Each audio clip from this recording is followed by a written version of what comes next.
အားလုံးပဲမင်္ဂလာပါကျွန်တော်ကတော့ Omega ပဲဖြစ်ပါတယ်ကျွန်တော်ဒီနေ့ဆော့ပြသွားမယ့် game လေးကတော့ Fiverr မှာကျွန်တော်တို့ Champion League ဖလားကိုရအောင်ယူအောင်မှာဖြစ်ပါတယ်ကျွန်တော်လည်းအတူတူ like ပါကြည့်ရှုခန်းစားပေးကြပါအောင်ခင်ဗျာကျွန်တော် Champion League ကန်မယ်ကျွန်တော် Legendary နဲ့ကန်ကြည့်မယ်ဗျာနိုင်မလားပေါ့ဟောဘာတဲ့နဲ့ကန်မလဲဆိုတော့ကျွန်တော်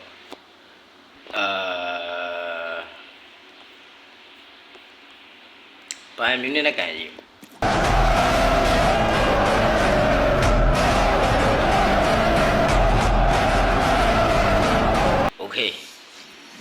ကျွန်တော်စပြီးတော့ကျုံးမယ်ဗျာကိုကျုံးရအောင်ကျွန်တော် Champion League ဖလားကိုရအောင်ယူသွားကြမယ်ကျွန်တော်ဒီနေ့ Come on let's go come on ကျွန်တော် Bayern Munich နဲ့ဖလားရမလားငိုပြီးတော့ပဲထောက်သွားမလားကျွန်တော်ကြည့်ရမှာခင်ဗျာ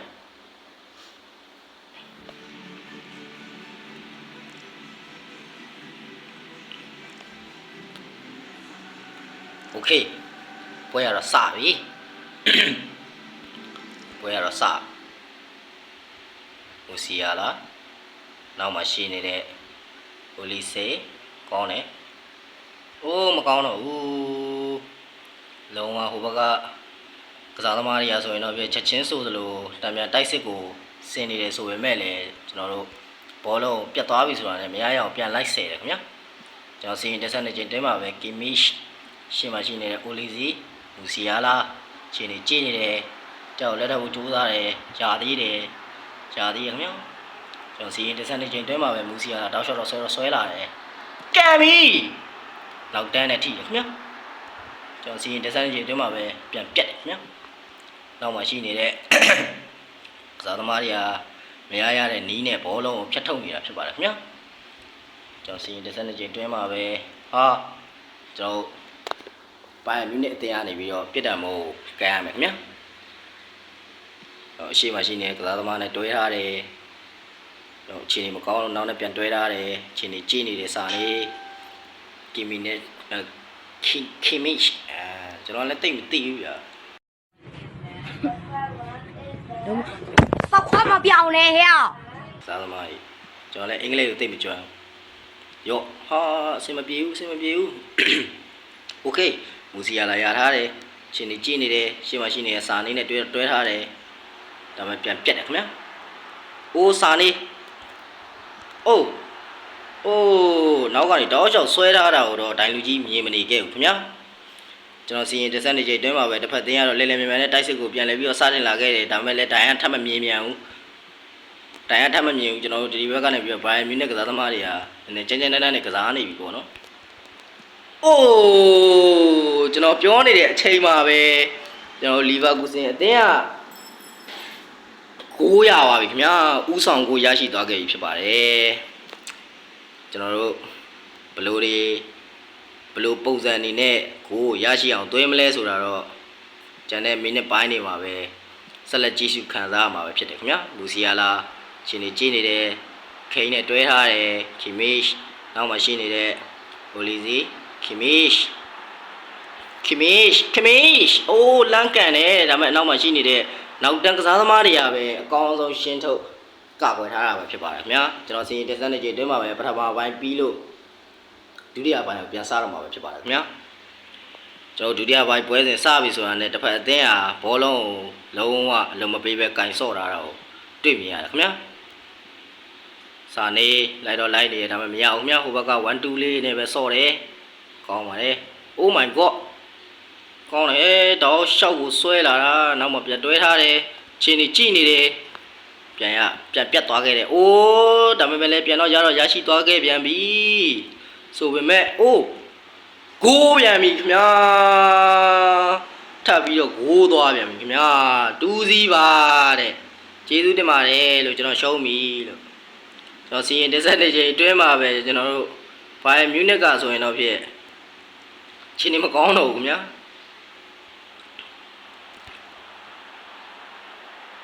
ကျွန်တော်စီရင်တက်ဆက်နေချိန်တွင်းမှာပဲဂိုးရမလား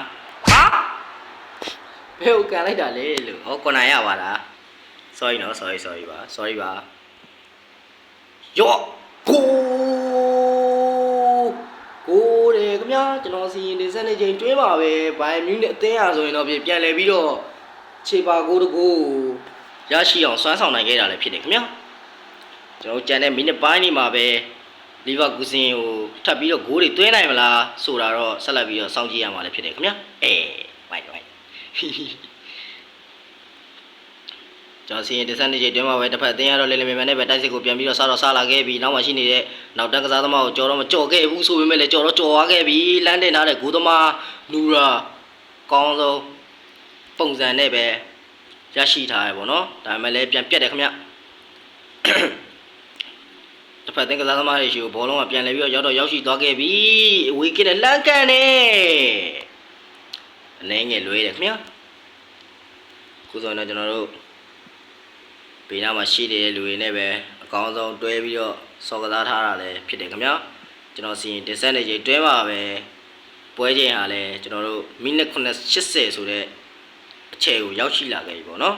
ကျွန်တော်ခိန်ရထားတဲ့မူစီယာလာမရှိတော့ဘူး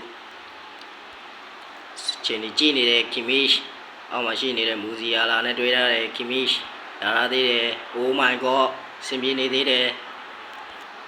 မရှိစမပြေတော့ဘူးဆိုပေမဲ့လည်းပြန်ရထားသေးတယ်မူစီယာလာကီမီရှ်နောက်မှာလုံးဝထောက်ပေါက်မရှိအောင်လို့ပိတ်ဆို့ကစားထားတယ်ဆိုပေမဲ့လည်းရအောင်တော့ကန်ကြည့်သေးတယ်ခင်ဗျာကျွန်တော်တို့နာကျင်ချိန်မို့10မိနစ်မှာဂိုးရရှိနိုင်ပါမလားဆိုတာကိုတော့ဆက်လက်ပြီးတော့ကြည့်ရှုရမှာခင်ဗျာဂိုးတယ်ခင်ဗျာ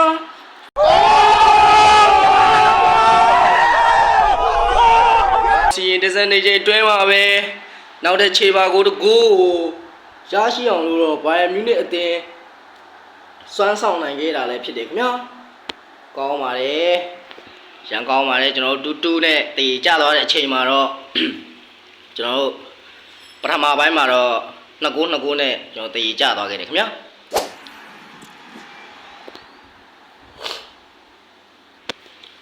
အိုးကန်ကောင်းသွားတာညံကောင်းသွားတာမဟုတ်ကန်ကောင်းသွားတာ Oh my god ကဲဒီပွဲလေးတော့နိုင်အောင်ထပ်ကန်ရမယ်အကဝါဒနာရှင်မိဘပြည်သူများခင်ဗျာကျွန်တော်တို့မန်စီးတီးနဲ့လီဗာပူးစင်တို့ရဲ့ဒုတိယပေါင်း What did he say? ဟောပါဦးဒုတိယပွဲလေးကိုကြည့်ရှုခံစားပေးကြပါဦးခင်ဗျာတစ်ဖက်တည်းကဘောလုံးစပြီခင်ဗျာ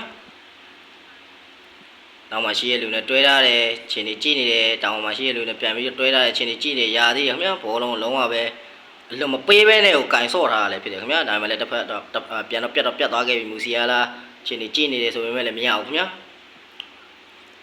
ကျွန်တော်တို့ကောင်းဆုံးကွင်းလက်ကစားသမားလို့ပြောရမယ်မူစီယာလာအိုးပြောနေနေပဲကျွန်တော်တို့လူပိန်းမှားသွားပြီးတော့တစ်ဖက်အသင်းကဘောလုံးပြန်ပြီးတော့ကင်ဆော့လာတဲ့အခြေအနေမှာOh my god တယောက်ပြီးတယောက်ကိုလဲထွက်ထားတယ်တယောက်ပြီးတယောက်လဲထွက်ထားတယ်အိုးကစားသမားကြီးလည်းချော်လဲနေပြီကစားသမားကြီးချော်လဲနေတဲ့အခါမှာလန့်ကန်တယ်ကိုပေါင်းနဲ့နင်းငယ်တာလွဲချော်သွားတာကိုလည်းတွေ့မြင်ခဲ့တယ်ခင်ဗျာကျွန်တော်တို့ပွဲစပြီဆိုတာနဲ့လီဗာပူးစင်အသင်းဟာချက်ချင်းဆိုသလိုပဲအကောင်းဆုံးပုံစံတွေကိုထုတ်ပြနေတာကိုလည်းကျွန်တော်မြင်တွေ့ရတယ်ခင်ဗျာကျွန်တော်စီရင်တစ်စက်နဲ့တွင်းမှာပဲအိုလီစီဘောလုံးကိုင်တော့ဆော့ရသေးတယ်နောက်မှရှိနေတဲ့မူစီယာလာနဲ့ပြန်တော့တွဲထားတယ်ရှေ့မှာရှိနေတဲ့ခိန်ဘာလုံးလဲချင်းကြည့်နေတယ်ခိန်ရထားသေးတယ်ဒါပေမဲ့နောက်မှရှိနေတဲ့ကစားသမားနဲ့တွဲထားတယ်စာနေများတယ်ခင်ဗျာတစ်ဖက်ကကိုသမားကန်တင်ပေးထားတယ်ဆိုရင်တော့ဖြစ်အိုးကောင်းတယ်ခင်ဗျာဒီများကိုသမားတွေတူစီပဲရှောက်တယ်ခင်ဗျာနောက်နဲ့ပြန်ပြီးတော့တွဲထားရဆိုပေမဲ့လည်းမရဘူးစာနေပြန်ပြီးတော့ဖြတ်ထားသေးတယ်မူစီယာလာချင်းနေကြည့်နေတယ်တယောက်ကိုလက်ထပ်ဖို့ကြိုးစားသေးတယ်ရသေးတယ်ရှေ့မှာရှိနေတဲ့ခဲကိုပေးထားပြီးနောက်မှရှိနေတဲ့အိုလီစီတယောက်ကိုလက်ထပ်ဖို့ကြိုးစားတယ်ရသေးတယ်ချင်းနေကြည့်နေတယ်တယောက်လည်းကြည့်သေးတယ်အမှခဲကိုပေးထားပြီးခဲကိုပေးထားတယ်ဆိုပေမဲ့ခဲမဟုတ်ဘူးခဲမဟုတ်ဘူးဟာဒီလေတလွဲပေးလိုက်တာတော့ခင်ကန်လိုက်တာဘူးကန်လည်းကန်လိုက်မှမသိပါဘူးလို့အဲ့လိုမျိုးကိန်းတင်ခဲ့တာဗျာကောင်းပါလေကျွန်တော်စီရင်တစ်စက်နေကြီးတွဲမှာပဲဘိုင်မြူးနဲ့အသင်းဟာဥဆောင်ကိုတကူကိုတွင်းယူနိုင်လိုက်ပြီဖြစ်ပါတယ်ခင်ဗျာ ခုဆိုရင်တော့တစ်ဖက်အသင်းကပြန်ပြီးတော့ပြတ်သွားခဲ့ပြီအိုလီစီရဲ့ခြေထောက်ထဲမှာပဲဘောလုံးကရှိနေသေးတယ်မူစီယာလာနဲ့ပြန်တော့တွဲထားပြီမူစီယာလာပြန်ပြတ်တယ်ခင်ဗျာဒါပေမဲ့လည်းခီမစ်ရာရသေးရဲ့ခီမစ်ကြောက်ချင်းကြည့်နေတယ်လက်ထပ်ထားသေးတယ်နာကျင်ချင်းမှု45မိနစ်လှမ်းကန်ပြီဆိုပေမဲ့လည်းနောက်တန်းကလေမြန်နဲ့ပဲဖြတ်ထုတ်ရှင်းထုတ်ကာကွယ်ထားတယ်ခင်ဗျာကျွန်တော်စီရင်တက်ဆက်နေချိန်တွင်းမှာပဲကျွန်တော်ပထမပိုင်း45မိနစ်ဆိုတဲ့ပွဲချိန်ဟာပြီးဆုံးလို့သွားခဲ့ပြီလေဖြစ်တယ်ခင်ဗျာကျွန်တော်ဒုတိယပိုင်းမှာဘာဆက်ပြီးတော့ခိုးတွေပဲဆက်ပြီးတွင်းနိုင်မလား1-0ဆိုတဲ့ရလက်နဲ့ပဲအဖြေထွက်နိုင်မလားဆိုတာဆက်ပြီးတော့ကြည့်ရှုရမှာလည်းဖြစ်တယ်ခင်ဗျာ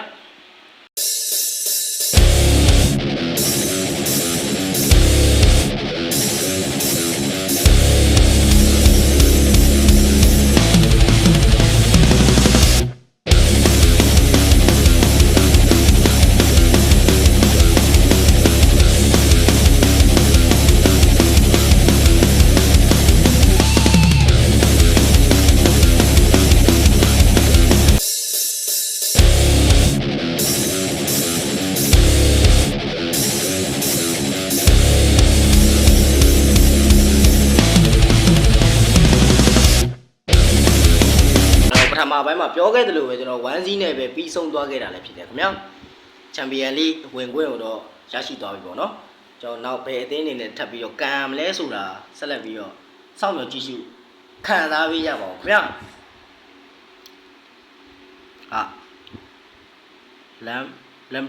Lamberti FC လားပြီးကျွန်တော်လည်းအဲ့လောက်အင်္ဂလိပ်မကျွမ်းကျွန်တော်လည်းအဲ့လောက်အင်္ဂလိပ်စာမတတ်ပါဘူးလို့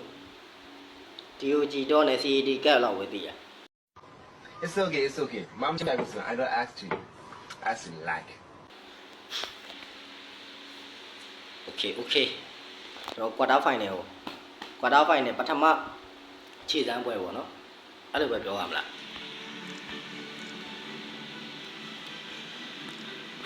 semi final ရအောင်ကန်ရမယ် Okay Musiala Kimmich Olise ရထားသေးရဲ့ Olise ကို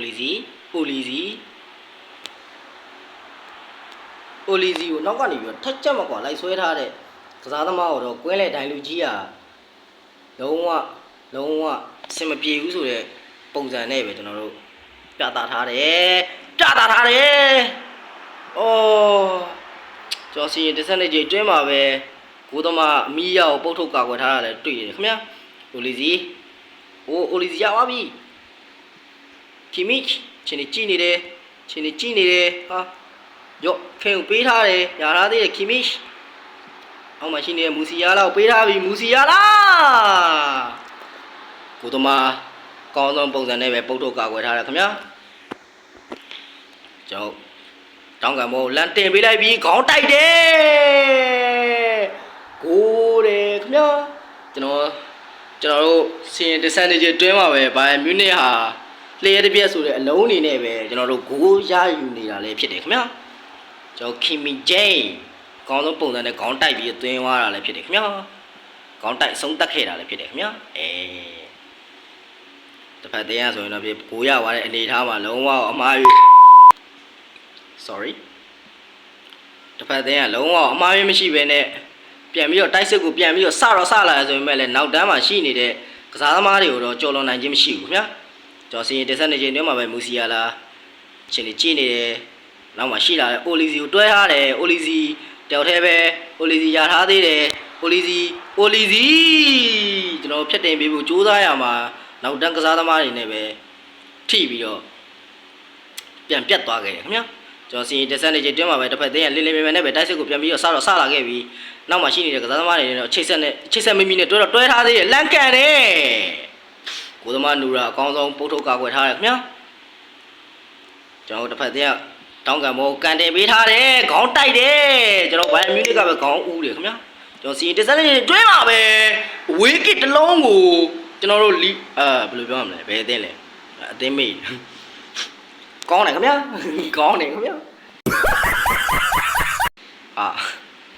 ဟောဆဲတော့မှာပဲဘောလုံးကြီးတဲ့လူကဆဲတော့မှာကိုလီစီချင်းကြည့်ထားတယ်တစ်ဖက်သေးကလုံးဝလေးမြန်နဲ့ပဲတိုက်စစ်ကိုစလာခဲ့တယ်ဆိုပေမဲ့လည်းကျွန်တော်ဘိုင်မြူနစ် အိုးဟာမရခဲ့ဘူးခင်ဗျာကျွန်တော်ပထမပိုင်းအချိန်မှနေမယ်1-1တည်ကြနေခဲ့ပြီခင်ဗျာ Oh my god လုံးဝအိုးကျွန်တော်စီရင်တက်ဆက်နေကြတွင်းမှာပဲကိုသမားအိုးလူရာအကောင်းဆုံးတဲတန်ဖမ်းယူရရှိခဲ့တယ်ခမညာကန်ကောင်းတယ်လို့ပြောရမှာပေါ့နော်ကျွန်တော်ဒုတိယပိုင်းပွဲချိန်ကိုပြန်လည်ပြီးတော့စတင်လာခဲ့ပြီဆိုရင်လည်းတခြားတင်းကတော့ဘောလုံးကိုပြန်ပြီးတော့ကင်ပြီးတော့ဆော့ထားတာတော့တွေ့ထားတယ်ကျွန်တော်လုံးဝအိုလီစီလိုက်တော့လိုက်နေသေးတယ်မရဘူးခင်ဗျာကျွန်တော်တစ်ဖက်တည်းခြေထဲမှာပဲဘောလုံးကရှိနေခဲ့တယ်ခင်ဗျာကျွန်တော်ရပါပြီစင်ပြေနေသေးတယ်ကိန်းချင်းကြည့်နေတယ်ကြောက်လက်ထောက်ဖို့ကြိုးစားသေးရသေးရဲ့ကိန်းခြေထဲမှာပဲဘောလုံးကလက်ကန်အိုးတ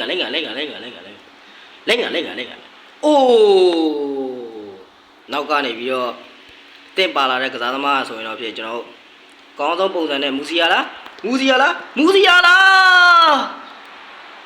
Oh my god ကျွန်တော်ကန်မဲ့အချိန်မှာပဲနောက်တန်းကစားသမားတွေနဲ့ထိပြီးတော့တောင်းကန်ဘောရရှိသွားခဲ့ရည်လည်းဖြစ်တယ်ခင်ဗျာကျွန်တော်စီရင်တစ်စက်နေချင်းတွဲမှာပဲဘလို့ပုံစံအနေနဲ့ဘလို့ပုံစံတွေကိုဘလို့ချပြအောင်မလဲဆိုတာတော့ကြီးစုနေနေပဲကျွန်တော်တို့နောက်ထပ်တကိုးကိုဘာရမျိုးနဲ့အသင်းရဆိုရင်တော့ဖြစ်ရရှိခဲ့ပြီလည်းဖြစ်တယ်ခင်ဗျာကျွန်တော်တို့ခြေပါကိုတကိုးတော့ထပ်ပြီးတော့ရရှိခဲ့ပြီခင်ဗျာဘာရမျိုးနဲ့အသင်းရဆိုရင်တော့ဖြစ်နှစ်ကိုးတစ်ဖက်အသင်းရဆိုရင်တော့ဖြစ်တကိုးဆိုတဲ့ရလက်ကိုတော့ကျွန်တော်တို့ဖော်ဆောင်နိုင်ခဲ့ပြီခင်ဗျာကျွန်တော်စီရင်တစ်ဆက်နေချင်းတွဲမှာပဲတစ်ဖက်အသင်းကဂိုးရသွားပြီဆိုတော့လည်းလုံးဝအလိုမပေးတော့ဘဲနဲ့ကောင်းဆုံးပုံစံတွေကိုထုတ်ပြလာတာကိုလည်းတွေ့တယ်ခင်ဗျာဒါပေမဲ့လည်းကျွန်တော်ဘိုင်မြူနစ်အသင်းသားတွေရဲ့ကစားပုံကြမ်းတမ်းမှုကြောင့်ဒိုင်လူကြီးကပြစ်ဒဏ်မပေးထားတယ်ဒါပေမဲ့ဘိုင်မြူနစ်နောက်တန်းနဲ့ပဲညှိတယ်ပြန်ရထားသေးတယ်ဘိုင်မြူနစ်မူစီယာလာချင်းကြည့်နေတယ်ရှေ့မှာရှိနေတဲ့ကင်းကိုတွဲထားတယ်ကင်းရထားသေးတယ်ချင်းကြည့်နေတယ်နောက်နဲ့ပြန်တွဲထားတယ်မူစီယာလာအိုးပြန်ပြတ်တယ်ခင်ဗျာကျွန်တော်တို့တစ်ဖက်အသင်းရဲ့နောက်တန်းကစားသမားတွေဟာအသေးတန်ပဲရှင်းထုတ်ကောက်ွယ်ထားခဲ့ရတယ်ခင်ဗျာကျွန်တော်စီရင်တစ်ဆက်တင်တွဲမှာပဲမူစီယာလာပြန်တော့ရရှိခဲ့ပြီခင်ဗျာโอเคချင်းကြည့်နေတဲ့မူစီယာလာနောက်မှရှိနေတဲ့ဘယ်လိုလဲလိုက်မာလာဒီโอเคပြန်တော့ရရှိထားပြီမူစီယာလာချင်းကြည့်နေတယ်တောင်ပေါ်မှာရှိနေတဲ့စာနေချင်းကြည့်နေတဲ့မူစီယာလာနဲ့ပြန်တွဲထားတယ်နောက်မှရှိနေတဲ့ခေကမ်ဘီကိုသမားနေရာယူမမှန်နဲ့ပဲပုတ်ထုတ်ကောက်ွယ်ထားတယ်ခင်ဗျာကျွန်တော်တို့ဘိုင်ယန်မြူနစ်အသင်းဟာတောင်းကန်ဘောကန်အားမှလည်းဖြစ်တယ်ခင်ဗျာတောင်းကန်ဘောတွေမှာဆိုရင်တော့ပြတိကျတဲ့ဂိုးတွေကိုရရှိအောင်သွင်းယူနိုင်ခဲ့တဲ့ကစားသမားတွေလည်းရှိတယ်ခင်ဗျာဒါပေမဲ့ဒီတစ်ချိန်မှာတော့လုံးဝဂိုးဖြစ်ပြောင်းလဲနိုင်ခြင်းမရှိဘူးခင်ဗျာကျွန်တော်စီရင်တစ်ဆက်နေချိန်တွင်းမှာပဲ88မိနစ်ဆိုတဲ့အချိန်ကိုလည်းရောက်ရှိလို့လာခဲ့ပြီခင်ဗျာစာနေအချိန်ကြီးကြည့်နေတယ်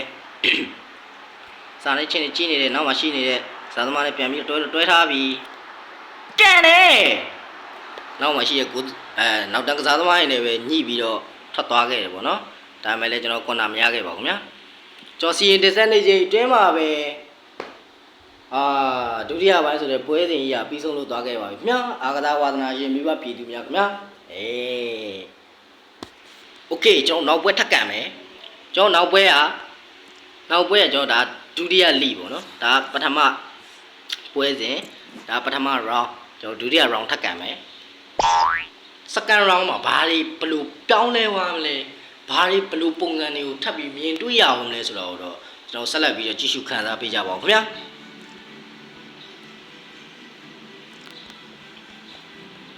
ကဲ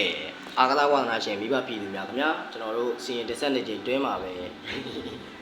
စီရင်တစ်ဆက်နေချိန်တွင်းမှာပဲကျွန်တော်တို့ပွဲရတော့စတင်ခဲ့ပြီခင်ဗျာကျွန်တော်တစ်ဖက်သင်းရဲ့ဘောလုံးတစ်ဖက်သင်းရဲ့ခြေထဲမှာပဲဘောလုံးကရှိနေခဲ့တယ်ခင်ဗျာ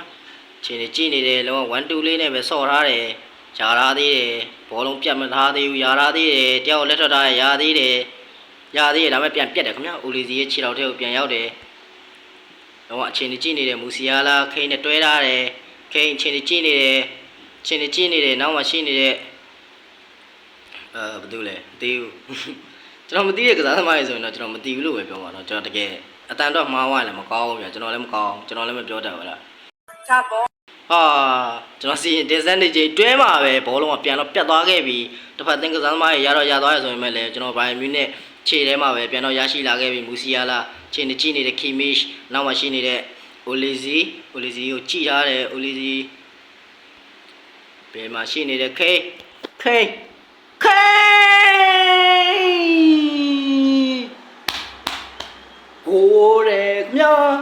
ကျွန်တော်စီရင်တင်ဆက်နေချိန်တွင်းမှာပဲတိုက်စစ်မှုခိန်းရဲ့အလားဆုံးကံကြက်လေးနဲ့ကျွန်တော်အဆုံးသက်သွားခဲ့ရလဲဖြစ်တယ်ခင်ဗျာကောင်းလိုက်တော့ခင်ဗျာလှဆောင်ရလား OW chat ကောင်းတယ်ခင်ဗျာကျွန်တော်စီရင်တင်ဆက်နေချိန်တွင်းမှာပဲတစ်ဖက်ကစားသမားတွေက900ရှိသွားပြီဆိုတာနဲ့ကျွန်တော်လုံးဝဟိုအမားမခံတော့ဘဲနဲ့ဟိုဘောလုံးကိုမရရအောင်ကင်ဆော့နေရလဲဖြစ်တယ်ခင်ဗျာဒါမဲ့လည်းကျွန်တော်တစ်ဖက်ကဘိုင်မြူနစ်အတင်ဖြစ်နေတာရောကျွန်တော်ကစားသမားတွေကဘော်ဒီကောင်းဝင်နေရရောကျွန်တော်လုံးဝကြော်လွန်နိုင်ခြင်းမရှိဘူးခင်ဗျာခေမူစီယာလာကိုပေးတယ်မူစီယာလာနောက်မှရှိနေတဲ့ဟိုလီစီပြန်ပြတ်တယ်ခင်ဗျာကျွန်တော်စီရင်တစ်စက်နေချိန်တွင်းမှာပဲနောက်နဲ့ပြန်တော့တွဲထားတယ်တစ်ဖက်ကစားသမားတွေဘောခြေထဲမှာပဲဘောလုံးကတော့ရရှိထားသေးတယ်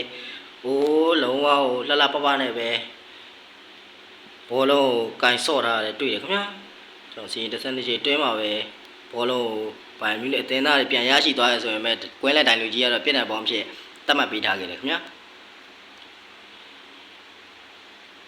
ကန်တင်ပေးထားတယ်ဘိုင်မြူနဲ့ကစားသမားတွေခေါင်းဦးတယ်ခင်ဗျာခေရတာသေးခေဟုတ်တယ်မူစီယာလားပြန်ပြတ်တယ်ခင်ဗျာကျွန်တော်စီရင်တစ်ဆက်နေချိန်တွင်းမှာပဲပထမပိုင်းပွဲကစားချိန်ကတော့ပြီးဆုံးသွားခဲ့ပြီလေဖြစ်တယ်ခင်ဗျာကျွန်တော်ဒုတိယပိုင်းလေးမှာဘယ်လိုခြေစွမ်းနေနဲ့ဘယ်လိုပြန်လာအောင်လဲဆိုတာတော့ဆက်လက်ပြီးတော့ကြည့်ရှုအောင်မယ်ခင်ဗျာဟိုလီစီခြေကြည့်နေတယ်ရာသေးတယ်လာမရဟိုလီစီခြေကြည့်နေတယ်ကန်တယ်ကိုပြန်ပြီခင်ဗျာမူစီယာလာကောင်းပါလေခင်ဗျာကျွန်တော်တစ်ဖက်အသင်းကစားသမားတွေရဲ့ဟာကွက်ကိုတွေ့ပြီဆိုတာနဲ့ဘိုင်မြူနစ်က900ရှိပြီခင်ဗျာကျွန်တော်စီရင်တစ်ဆက်နေချိန်တွင်းမှာပဲ2-0ဆိုတဲ့အခြေအနေကိုတော့ရောက်ရှိလာခဲ့ပြီခင်ဗျာတစ်ဖက်အသင်းကစားသမားတွေကလည်းအမားကိုနဲအောင်ပြင်ပြီးတော့ဆော့လာတာကိုလည်းတွေ့တယ်ခင်ဗျာဒါမဲ့လည်းကျွန်တော်တို့ဘိုင်မြူနစ်အသင်းကတော့ရရှိအောင်တော့ဖြည့်ရှင်းနေတယ်ဆိုပေမဲ့လည်းတစ်ဖက်သင်ကစားသမားတွေရဲ့ခြေထဲမှာပဲဘောလုံးကရောက်ရှိလာခဲ့ပြီးဒါပေမဲ့နောက်မှရှိနေတဲ့ခီမီဂျေကောင်းဆုံးပုံစံနဲ့ပဲပုတ်ထုတ်ရှင်းထုတ်ကာကွယ်ထားတယ်ခင်ဗျာကိုသမားနဲ့ပဲမှားနေတယ်ပုတ်ခိုင်းတယ်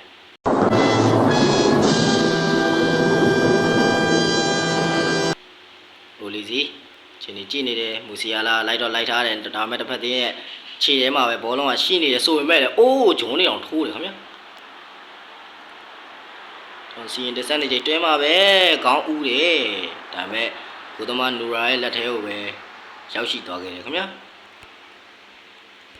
ကျွန်တော်ဘိုင်မြူနစ်ရဲ့တံပြန်တိုက်စစ်ဆင်မှုတွေကိုကျန်တဲ့မိနစ်ပိုင်းတွေမှာမြင်တွေ့ရမလားဆိုတော့ဆက်လက်စောင့်မျှော်ကြည့်ရှုခံစားပေးကြပါဦးကျွန်တော်မူစီယာလာကြာသွားပြီမူစီယာလာချင်းကြည့်နေတယ်ရှေ့မှာရှိနေတဲ့ကစားသမားနဲ့တွဲစားတယ်လေလောက်ပါဦး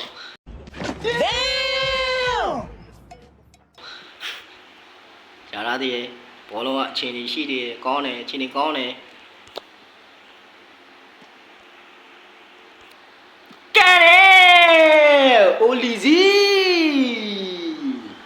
ကိုတယ်ခင်ဗျာကျွန်တော်စီရင်တက်ဆက်နေချိန်တွင်းမှာပဲဘိုင်မြူနစ်အသင်းဟာတစ်မျိုးပြီးတစ်မျိုးမရိုးရအောင်လုပ်ပြနေရလဲဖြစ်တယ်ခင်ဗျာကျွန်တော်ဆန္ဒအတန်တိတ်သွားတောင်းပန်ပါတယ်ဘာဖြစ်လို့လဲကျွန်တော်ခဏလောက်ဂိမ်းကို focus လိုက်လို့ပါတောင်းပန်ပါတယ်โอเคကျွန်တော်ပြန်စပြီခင်ဗျာပြန်စပြီဆိုရင်တစ်ဖက်အသင်းကစားသမားတွေရဲ့ခြေထဲမှာပဲဘောလုံးကဆက်ပြီးတော့ရှိနေသေးတယ်ဟုတ်တယ်ခင်ဗျာကျွန်တော်တို့စီရင်တက်ဆက်နေချိန်တွင်းမှာပဲတစ်ဖက်အသင်းဟာတံပြန်တိုက်စစ်ဆင်မှုကြိုးစားပေမဲ့လည်းဘိုင်မြူနစ်နောက်တန်းကိုကြော်လွန်နိုင်ခြင်းမရှိဘူးခင်ဗျာစာနေတော့ကိုလက်ထထားသေးတယ်ရာသေးတယ်စာနေရဲ့ခြေထောက်ထဲမှာပဲဘောလုံးကရှိသေးတယ်လယ်မှာရှိနေတဲ့မူစီယာလာနဲ့တွဲထားပြီမူစီယာလာကန်တယ်ကိုသမားကောင်းဆုံးပုံစံနဲ့ပဲ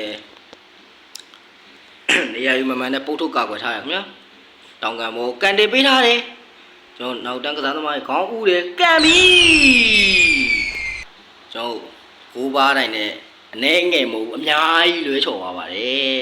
ကျွန်တော်စီရင်တင်ဆက်နေချိန်တွင်းပါပဲဒုတိယပိုင်းပွဲစဉ်ကလည်းပြီးဆုံးလို့သွားခဲ့ပါပြီညာဟုတ်တယ် ကျော်ဘိုင်မြူနစ်ရဆိုရင်တော့ပြကျွန်တော်ဘာကာနဲ့တွေ့ရမှာပေါ့နော်ဟန်ဘာကာနဲ့တွေ့ရအောင်ဆီမီဖိုင်နဲ့ပထမကျော့ပွဲစဉ်ပဲဖြစ်ပါတယ်အကစားဝါသနာရှင်မိဘပြည်သူများခင်ဗျာဒီနေ့မှာတော့ကျွန်တော်တို့ဘိုင်မြူနစ်နဲ့နော် FC ဘာစီလိုနာတို့ဟာဆိုရင်တော့ဖြစ်ကျွန်တော်ဆီမီဖိုင်နဲ့ပထမကျော့ပွဲစဉ်မှာထိတ်တိုက်ရင်ဆိုင်ကြုံတွေ့ခံစားရတော့မှာလည်းဖြစ်တယ်ခင်ဗျာ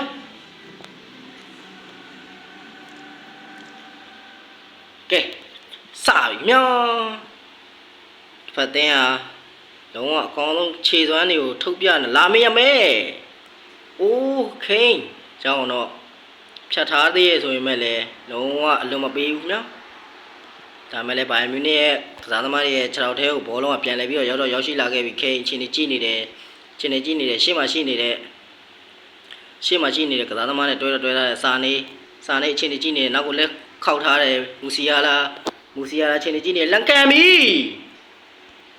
နောက်မှာရှိနေတဲ့နောက်တန်းကစားသမားတွေနဲ့ပဲကျွန်တော်တို့ပြန်လဲပြီးတော့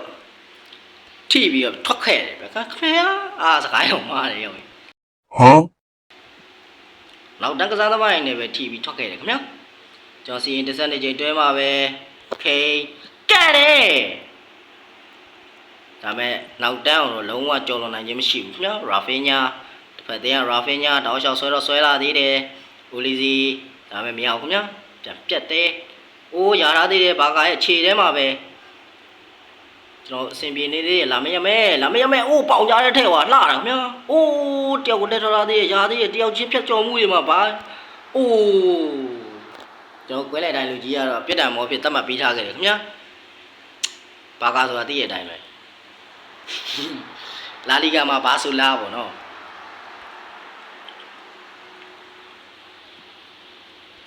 ယောကျွန်တော်ဘိုင်မြူနစ်ကပဲခေါင်းဦးတယ်ခင်ဗျာကျွန်တော်စီရင်တစ်ဆက်နေကြတွဲမှာပဲဂိုးပြီခင်ဗျာရာဖေးညာ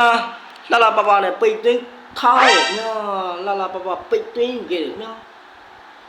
Oh my god ကောင်းပါတယ်ခင်ဗျာကျွန်တော်လုံးဝအလေအငိုက်မခံမဲနဲ့ကိုကြောင်းတွင်းယူသွားခဲ့ခင်ဗျာကျွန်တော်စီရင်တစ်ဆက်နေကြတွင်းမှာပဲအိုလီစီတော့လက်ထထားသေးတယ်ရာသေးတယ်ဒါမှမရတော့ဘူးနောက်မှရှိနေတဲ့ခီမစ်ကရက်ကြည့်နေပါတယ်တဲ့လောက်ပါဦးခီမစ်ကရက်ကြည့်နေတယ်တဲ့ဘောလုံးဟိုစိတ်ပြောက်သွားလားမသိဘူးစိတ်မပြတ်ပါနဲ့ပြန်ကြိုးစားလို့ရပါသေးတယ်ငါတို့ဖလားကိုက်နိုင်မှာပါတာကြီးတော့တာကြီးကြိုးစားခိန်ရာထားသေးတယ်အိုလီစီအိုလီစီတစ်ချက်ထောက်တာနဲ့ဟိုရောက်ဟေးလှုပ်မရတော့ဖြစ်သွားကျွန်တော်စီရင်တစ်ဆက်နေချိန်တွင်းမှာပဲပထမပိုင်း45မိနစ်ဆိုတဲ့ပွဲချိန်ကလည်းဒီမှာလည်းပြီးဆုံးသွားခဲ့ပြီခင်ဗျာကျွန်တော်ဒုတိယပိုင်းပွဲစဉ်တွေမှာဘိုင်မြူနစ်အသင်းနေနဲ့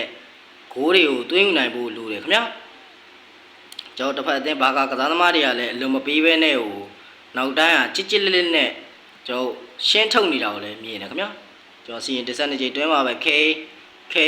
ခြေထဲမှာပဲရထားသေးတယ်ပြီးမှရှိနေတဲ့အိုလီစီလေမရှိနေတဲ့ခေကျွန်တော်စီရင်တင်ဆက်နေကြတွင်းမှာပဲဘိုင်မြူနစ်အသင်းရဲ့တိုက်စစ်မှု Harry Kane ကိုရဲညောင်းကျွန်တော်လုံးဝမယုံကြည်နိုင်လောက်တဲ့ခန်းပတ်တွေနဲ့ကျွန်တော်တို့တွေ့နေရတာတော့ကျွန်တော်ဘိုင်မြူနစ်အသင်းအနေနဲ့နောက်ထပ်ခြေပဂိုးတွေကိုရောထပ်ပြီးသွင်းယူနိုင်ပါမလားဆိုတော့ကျွန်တော်ဆက်လက်စောင့်မျှော်ကြည့်ရှုခံစားပေးကြပါဦးခင်ဗျာအခုလောလောဆယ်တော့ဘာကားလုံးဝခြေနေမပေးဘူးခင်ဗျာโอเคကောင်းတယ်ကာရတာ Oh my god ခင်မင်ဂျိန်ဘော်ဒီကကြောက်ဖို့တော့ကောင်းတယ်ခင်ဗျာကျော်စင်တစ်ဆက်နေချိန်တွင်းမှာပဲဘိုင်မြူနစ်အသင်းကတော့တံပြန်တိုက်စစ်ဆင်မှုကိုစတင်ခဲ့ပြီခင်ဗျာရှေ့မှာရှိနေတဲ့ခိန်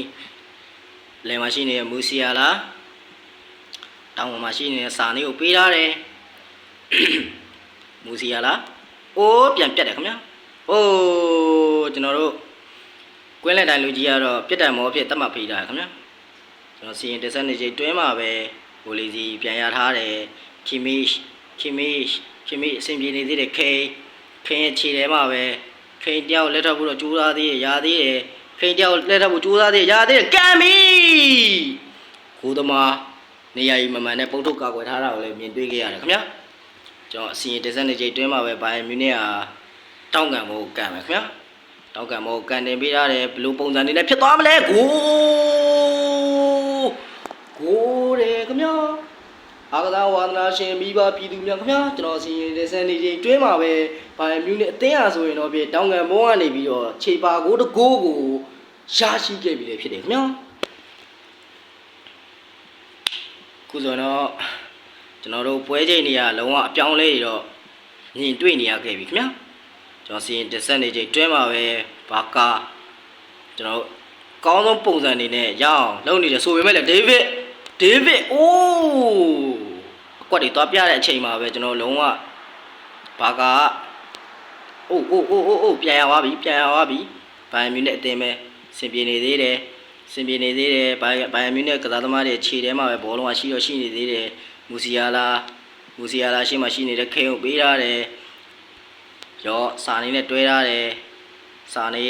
နောက်မှရှိနေတဲ့ခေအပေါခင်မီခေ Oh my god ပြန်ပြတ်သွားပြီဆိုပေမဲ့လည်းအိုးကျွန်တော်တို့အာကစားဝါသနာရှင်မိဘပြည်သူများခင်ဗျာကျွန်တော်စီရင်တင်ဆက်နေချင်းတွင်းမှာပဲဒုတိယပိုင်းပွဲချိန်ဟာဆိုရင်တော့ဖြစ်မတိလိုက်ပဲနဲ့ပြီးသွားခဲ့တယ်ခင်ဗျာ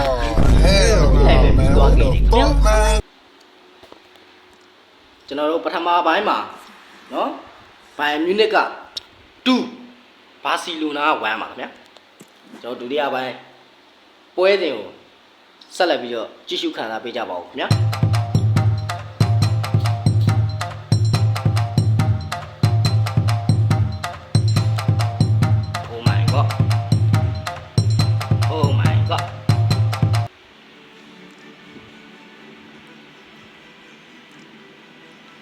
โอเคအာကစားဝါသနာရှင်မိဘပြည်သူများခင်ဗျာဒီနေ့မှာဆိုရင်တော့ပြကျွန်တော်တို့ဘိုင်မြူနစ်နဲ့ဘာစီလိုနာ FC တို့ရဲ့ဒုတိယပိုင်းကြော့ပွဲစဉ်လေးကိုကျွန်တော်စလိုက်ပြီခင်ဗျာကျွန်တော်ဘိုင်မြူနစ်အသင်းဟာပွဲစပြီဆိုတာနဲ့ကျွန်တော်ဘယ်လိုတိုက်စစ်ဆင်ရမလဲဆိုတာကိုကြည့်ရှုနေတာလည်းဖြစ်တယ်ခင်ဗျာကျွန်တော်စီရင်တစ်ဆက်နေချိန်တဲမှာပဲတစ်ဖက်အသင်းကစားသမားတွေနဲ့ပြန်ပြတ်တာတော့မဟုတ်လူပေးမှားသွားခဲ့တယ်ခင်ဗျာကျွန်တော်စီတစ်ဆက်နေချိန်တွင်းမှာပဲရထားသေးတယ်ဒါပေမဲ့မရတော့ဘူးနောက်တန်းတော့ပြီးထားခဲ့ပြီဘာကာအတင်းရဆိုရင်တော့ပြလုံးဝလင်းမြန်နဲ့ပဲတိုက်စစ်ဆင်ခဲ့တယ်ခင်ဗျာလင်းမြန်နဲ့တိုက်စစ်ဆင်မှုတွေကဆိုရင်တော့ပြကျွန်တော်တို့ပြောမပြတတ်အောင် Oh my god ပြန်ပြတ်တယ်ခင်ဗျာဘိုလီစီချင်းနေကြည့်နေတယ်ပြီးမှရှင်းနေတဲ့ရာဖင်ညာတန်နီယာလိုဘိုးပေါင်းနဲ့အနှင်းငယ်လွဲချော်သွားခဲ့တယ်ခင်ဗျာ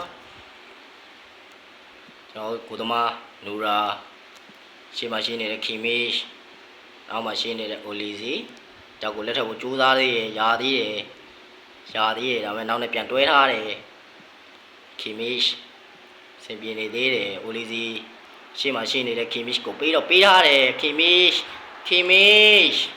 အရင်ကြော်သွားခဲ့ပြီဒါပေမဲ့တစ်ဖက်အသင်းကစားသမားတွေနဲ့ပြန်ထိပြီးတော့ဘောလုံးကပြန်ပြတ်သွားခဲ့တယ်ခင်ဗျာဒါပေမဲ့လည်းခေရတော့ရရှိလာတယ်ဆိုပေမဲ့လည်းတစ်ဖက်အသင်းနောက်ခံကစားသမားတွေကလုံးဝအလွန်မပေးဘဲနဲ့ကို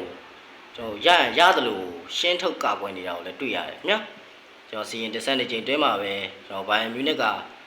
ဘောလုံးပြန်လဲပြီးတော့ပိုင်ဆိုင်သွားခဲ့ပြီးနောက်မှရှိနေတဲ့အိုလီစီခြေနေကြည့်နေတယ်အိုလီစီရဲ့ခြေထဲမှာပဲရာဖင်ညာတောက်လျှောက်လိုက်ကတ်နေတယ်ဆိုပေမဲ့မရဘူးခင်ဗျာဒါပေမဲ့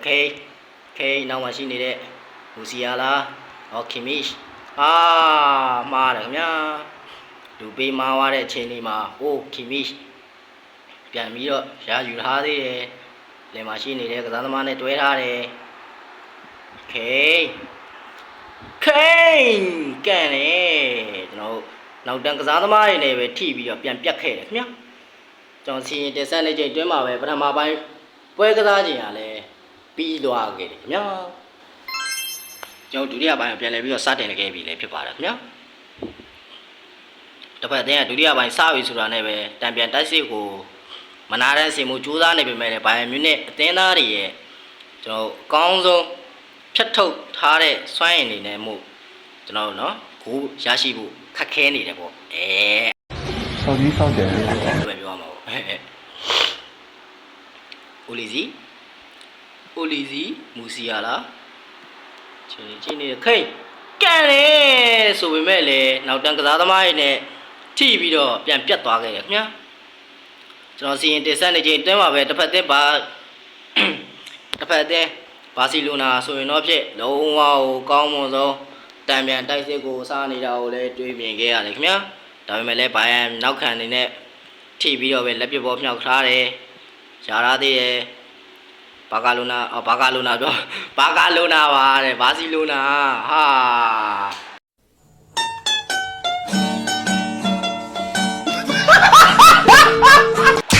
စကားမဟောတာပါတဲ့စကားမပြီးရှိချင်းဝါ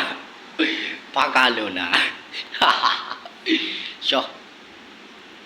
ကျွန်တော်စီရင်ဒီဇိုင်းတွေချိန်တွဲမှာပဲတစ်ဖက်အသင်းဟာဒုတိယပိုင်းမှာတော့9ရရှိအောင်စွမ်းဆောင်နိုင်ခဲ့တာလည်းဖြစ်တယ်ခင်ဗျာကျွန်တော်တို့ခုဆိုရင်တော့ဘိုင်မြူနစ်အသင်းကလည်းတစ်ဖက်တိုက်စစ်ဆင်မှုတွေကိုတွေ့နေရပြီခင်ဗျာဘူစီယာလားတောင်ပေါ်မှာရှိနေတဲ့စာနေချိန်နေကြည့်နေတဲ့စာနေချိန်နေကြည့်နေတဲ့စာနေချိန်နေကြည့်နေကဲကန်တယ်ကိုသမားနေရာယူမှန်မှန်နဲ့ပဲပုတ်တုတ်ကာကွယ်ထားတယ်ခင်ဗျာကျွန်တော်ဘိုင်မြူနစ်အသင်းဟာတောင်းငံမောကန့်မယ်ခင်ဗျာဒါပေမဲ့လည်းကျွန်တော်တို့နားလည်မှုလွဲပြီးတော့ကိုသမားစီပဲရောက်ရှိသွားခဲ့တယ်ခင်ဗျာကျွန်တော်စီရင်တဆန်းနေချိန်တွဲမှာပဲဘိုင်မြူနစ်အသင်းသားတွေစီကိုပဲဘောလုံးရောက်ရှိလာခဲ့ပြီခင်ဗျာရှေ့ပါရှိနေတဲ့မူစီယာလာနဲ့တွဲထားတယ်ခေချင်းကြည့်နေတယ်ခေကြောက်ကိုလက်ထောက်ကိုကျူးသားသေးတယ်ကြောက်လက်ထောက်ကိုကျူးသားတယ်ဒါပေမဲ့မရဘူးလုံးဝနော် FC ဘာစီလိုနာရဲ့စားသမားတွေကလုံးဝအလုံးမပေးဘဲနဲ့ဟိုကျွန်တော်တို့ဂိုးမရအောင်လို့တွင်းနေရလဲဖြစ်တယ်ခင်ဗျာကျွန်တော်စီရင်တစ်ဆက်နေချိန်တွင်းမှာပဲတစ်ဖက်တင်ကစားသမားတွေကကျွန်တော် area ထိတ်သေးဟိုရအောင်တွင်းနေဆိုပေမဲ့လည်းကျွန်တော်တို့တစ်ဖက်ဘာစီလိုနာအောက်ပိုင်းဘိုင်ယန်မြူနစ်အသင်းရဲ့တံပြန်တိုက်စစ်ဆင်မှုတွေကိုခံနေရတာလည်းဖြစ်တယ်ခင်ဗျာခေအချိန်ကြီးကြည့်နေတယ်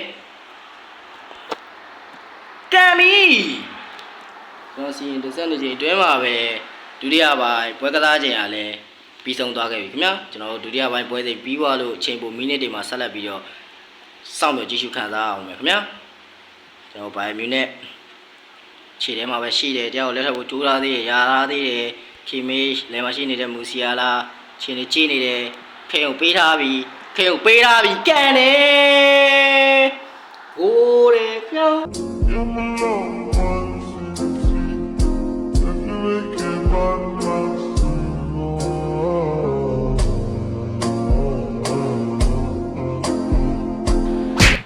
တော်တစ်ဖက်တဲ့ဘာစီလိုနာနောက်တန်းကစားသမားတွေ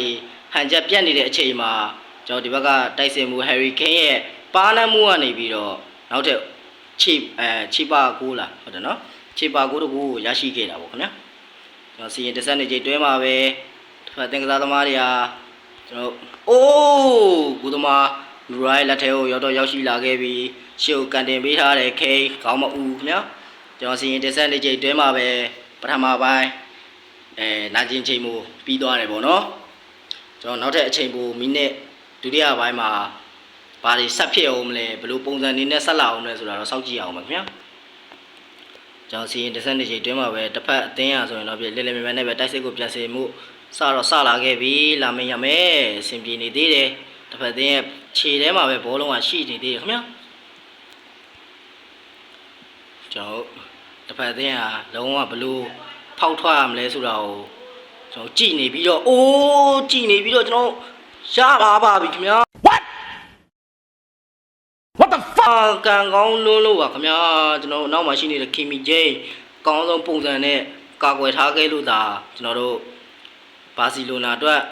နော်ကျွန်တော်ထပ်ပြီးတော့ဂိုးတွေမရရှိရလည်းဖြစ်တယ်ခင်ဗျာကိုသမားကလည်းလက်စွမ်းပြနေတယ်ဆိုရင်တော့ဖြင့်ကိုသမားစီပဲ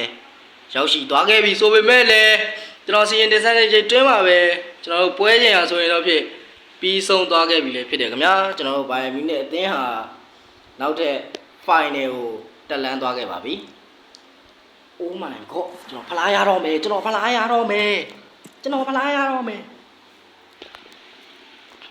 final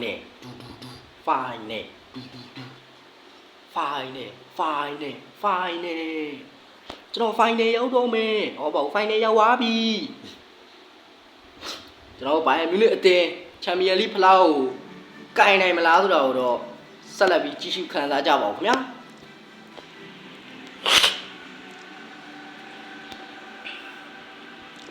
ကျွန်တော်တို့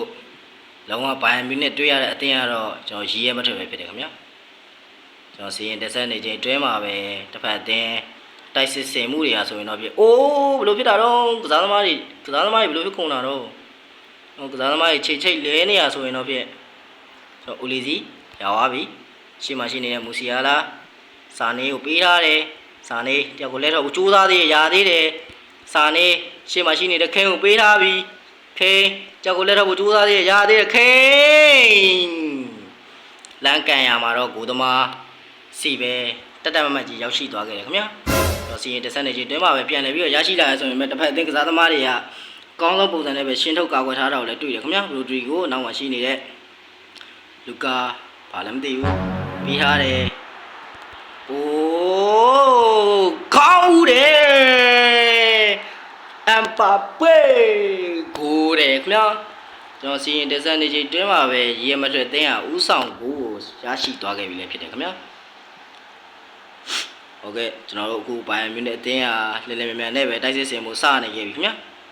ကျွန်တော်စီရင်တက်ဆက်နေချိန်တွဲမှာပဲရှေ့မှာရှိနေတဲ့ကစားသမားတွေနဲ့ပဲတွဲဆော့ထားပြီးတော့ပြန်ခောက်ထားသေးရရသေးရတယောက်ကိုလက်ထွက်ထားသေးရရသေးရတယောက်တည်းပဲအချင်းကြီးကြည့်နေတယ်ရှေ့မှာရှိနေတဲ့ကစားသမားနဲ့ပြီးပလီစီရှင်နေရှိနေတယ်ချင်းကြည့်နေတယ်ကန်တယ်ထက်ကန်ပြီအိုးကျွန်တော်ဂိုးလုံးပေါ်နဲ့ဒါအဆုံးသတ်သွားခဲ့တယ်ခင်ဗျာကိုသမားအကောင်းဆုံးပုံစံအနေနဲ့ကိုပုတ်ထုတ်ကာကွယ်ပြီးတော့ကျွန်တော်ရေးမတွေ့အသင်းအတွက်ပေးဆက်နေရလဲဖြစ်တယ်ခင်ဗျာဟာကျွန်တော်စီရင်တက်ဆက်နေချိန်တွဲမှာပဲဘောလုံးကပြန်ပြီးတော့ရေးမတွေ့အသင်းစီကိုရောက်မှန်းမသိရောက်သွားခဲ့တယ်ခင်ဗျာကျွန်တော်ဒါပေမဲ့လည်းတစ်ဖက်အသင်းဘိုင်ယန်မြူနစ်ရဲ့နောက်တန်းဟာကြော်လွန်နိုင်ခြင်းလည်းမရှိခဲ့ဘူးခင်ဗျာနောက်တန်းကိုကြော်လွန်နိုင်ခြင်းမရှိဘူးခင်ဗျာအဲ့လိုပြောရအောင်မူစီယာလာချိန်နေကြည့်နေတဲ့မူစီယာလာရဲ့6လောက်ထဲမှာပဲရှိရခင်ဗျာကျွန်တော်အရှိမရှိနေတဲ့စာနေခိန်ကန်တယ်တစ်ဖက်သိန်းကိုသမားတော့နေရာယူမမှန်နဲ့ပဲပုတ်ထုတ်ကောက်ွယ်ထားတယ်ခင်ဗျာဘိုင်မြူနဲ့ကျွန်တော်တောက်ကံမောကန်ရပြီခိန်မူစီယာလာကျွန်တော်နောက်တန်းနေနဲ့ထိပြီးတော့နောက်တစ်ခါကွန်နာကန်ရမယ်ခင်ဗျာကျွန်တော်စီရင်တစ်စက်နေချိန်တွင်းမှာပဲOh my god ကျွန်တော်တစ်ဖက်သေးနောက်ခံကစားသမားတွေကောင်းဆုံးပုံစံနဲ့ဖြတ်ထုတ်ကာကွယ်ထားခဲ့ပြီးတော့ကျွန်တော်ပထမပိုင်းပွဲစဉ်ကလည်းပြီးဆုံးသွားခဲ့ပြီခင်ဗျာဝါခတ်လိုက်တာဒီပွဲက Oh my god ရှေ့ရမဆွဲကတ်တယ် bro ရေလောက်ကြပါအောင် bro ရေစာနေချင်းနေကြည့်နေတယ်နောက်မှရှိနေတဲ့ကစားသမားတွေနဲ့တွဲဆော့ထားတယ်ချင်းနေကြည့်နေတယ်ရာထားသေးတယ်ခင်းရဲ့ခြေထဲမှာပဲခင်းရဲ့ခြေထဲမှာပဲခီမီရှ်ကိုတယ်ခင်ဗျာကျွန်တော်စီရင်တင်ဆက်နေချင်းတွဲပါပဲကျွန်တော်ခီမီရဲ့လှပတည်တတ်တဲ့ခြေပါဂိုးလေးကိုကျွန်တော်တို့တွေ့မြင်ခဲ့ရတာလည်းဖြစ်တယ်ခင်ဗျာကျွန်တော်တစ်ဖက်သေးရဲမထွေရဲ့နောက်တန်းဟာလက်ဟာမှုတွေတွေ့ရှိခဲ့တဲ့အချိန်မှာပဲကောင်းဆုံးအခွင့်အရေးကိုသုံးချနိုင်ခဲ့တဲ့ဘိုင်ယန်မြူနစ်အသင်းသားတွေကိုပဲဂုဏ်ပြုရမှာခင်ဗျာခုဆိုတော့ဦးလီစီကြောက်ကိုလက်ထထားသေးရသေးတယ်ဦးလီစီရှေ့မှာရှိနေမူစီယာလာနဲ့တွဲထားတယ်မူစီယာလာကန်တယ်ကိုတယ်ခင်ဗျာခုဆိုတော့ချက်ချင်းဆိုသလိုပဲချက်ချင်းနှစ်ဂိုးကိုချက်ချင်းပဲပြန်သွင်းခဲ့တာခင်ဗျာတော့စီရင်တက်ဆက်နေချိန်တွဲမှာပဲမူစီယာလာရဲ့လှပတဲ့ဝိုင်လုံးလေးကနေပြီးတော့ဂိုးဖြစ်ပြောင်းလဲနိုင်ခဲ့တာလည်းဖြစ်တယ်ခင်ဗျာအကစားဝါသနာရှင်မိဘပြည်သူများခင်ဗျာကျွန်တော်တို့ဘိုင်ယန်မြူနစ်အသင်းအားဆိုရင်တော့ဖြစ်ခြေပါဂိုးတွေရောဥဆောင်ဂိုးတွေကိုရောပါခဏလေးအတွင်းမှာသွင်းပြနေတာလည်းဖြစ်တယ်ခင်ဗျာဒါမဲ့တစ်ဖက်အသင်းကလည်းရည်ရဲမထွက်ဖြစ်နေတာရောကျွန်တော်ပြန်လဲပြီးတော့လုံးပြနိုင်တယ်ဆိုတဲ့အရာတွေကိုဂိုးရောပါကျွန်တော်တွေ့မြင်အောင်မှလည်းဖြစ်တယ်ခင်ဗျာဟောစီရင်တက်ဆက်နေချိန်တွင်းမှာပဲပြန်ပြတ်သွားခဲ့ပြီကျွန်တော်ရည်ရဲမထွက်အသင်းရဲ့ခြေထောက်ထဲမှာပဲဘောလုံးကရရှိနေခဲ့ပြီကျွန်တော်နောက်မှရှိနေတဲ့ကစားသမားတွေနဲ့ပဲတွဲထားရဆိုပေမဲ့လည်းနောက်တန်းကိုလုံးဝဖောက်ထွက်လာခဲ့ပြီရိုဒရီဂိုဒါမှလည်းမရဘူးခင်ဗျာနောက်မှရှိနေတဲ့ဒေးဗစ်ကောင်းဆုံးရှင်းထုတ်ကာကွယ်ထားတယ်ခင်ဗျာခေအချိန်ကြီးကြည့်နေတယ်ခေရထားပြီခေနောက်လဲထွက်ထားတယ်ခေဒါမှလည်းကျွန်တော်ကွင်းလက်တိုင်လူကြီးကပြစ်ဒဏ်ပေါ်သတ်မှတ်ပေးထားခဲ့တယ်ခင်ဗျာကျွန်တော်စီရင်တက်ဆက်နေချိန်အတွင်းမှာပဲဘိုင်မြူနစ်အသင်းဟာကျွန်တော်ပြစ်ဒဏ်ပေါ်ကန်ရမယ်ခင်ဗျာ ကျွန်တော်ပြစ်တာမကန်နေပေးထားတယ်ခေါင်းတိုက်တယ်ခီမီအိုးကျွန်တော်တို့ရေမထွက်နောက်တန်းနေရ Oh my god ဘာလို့တာရေမထွက်နောက်တန်းနေရအကောင်းဆုံးပုံစံနဲ့ကာကွယ်ထားပေမဲ့လေဒီနောက်တန်းနေရဘာထားဖြစ်ကုန်တာတော့လို့အခုဆိုတော့ဘိုင်မြူးနဲ့နောက်တန်းကတော့ပေါက်ခဲ့ရ40လောက်တဲ့ဆိုပေမဲ့လေဘောလုံးကတော့ပြန်တော့ရရှိလာခဲ့ပြီခင်ဗျာစီရင်တစ်ဆက်နေကြတွင်းမှာပဲစင်တော့ပြည်နေသေးတယ်စင်တော့ပြည်နေသေးတယ်ကန်တယ်ကျွန်တော်ဂူသမားကောင်းဆုံးပုံစံနဲ့ပဲမိမိရဲ့ပုတ်ထုတ်ကာကွယ်ထားတယ်ခင်ဗျာဘိုင်မြူးနဲ့အတင်း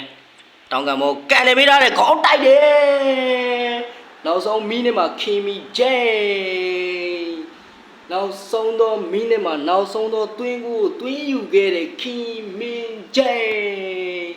ကောင်းပါတယ်ခင်ဗျာကျွန်တော်ဘိုင်မြူးနဲ့အတင်းအားဆိုရင်တော့ဖြစ်ပွဲချိန်ပြီးသွားတဲ့အခါမှာကျွန်တော်တို့ချန်ပီယံလိဆိုတဲ့ဖလားကြီးကိုကင်မြောက်ရပြီလေဖြစ်တယ်ခင်ဗျာကျွန်တော်တစ်ဖက်တည်းရေမထွဲကစားသမားတွေအတွက်လည်းကျွန်တော်တို့ respect ပါပဲပေါ့နော် respect ပါကောင်းပါတယ်ဟေးကျွန်တော်တို့ဘိုင်မြူးနဲ့ချန်ပီယံလိဖလားကိုကင်နိုင်ခဲ့ပါပြီ yes ချန်ပီယံလိဖလားရရှိသွားပြီချန်ပီယံလိဘိုင်မြူးနဲ့ဖြစ်ပါတယ်